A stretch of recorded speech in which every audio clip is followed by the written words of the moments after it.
గంట క్రితం జరిగినటువంటి దాడిలో నేను లేని కారులో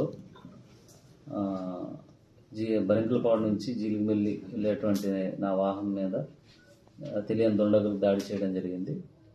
దీనిపై ఎవరు కూడా ఎలాంటి భయభ్రాంతులకు గురి కావద్దు. నేను సేఫ్గానే ఉన్నాను.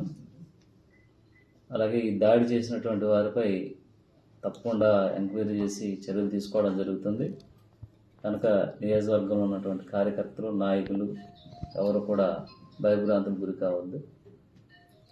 ప్రతి ఒక్కరూ ధైర్యంగా ఉండాలని కోరుతున్నాం.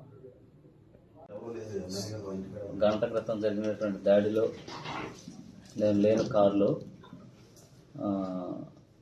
బరింకులపాడు నుంచి జీలిగిమిల్లి వెళ్ళేటువంటి నా వాహనం మీద తెలియని దుండగులు దాడి చేయడం జరిగింది.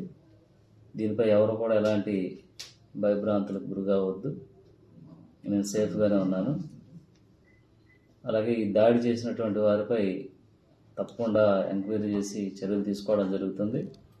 కనుక నియోజకవర్గంలో ఉన్నటువంటి కార్యకర్తలు, నాయకులు ఎవరు కూడా భయభ్రాంతులకు గురి కావద్దు.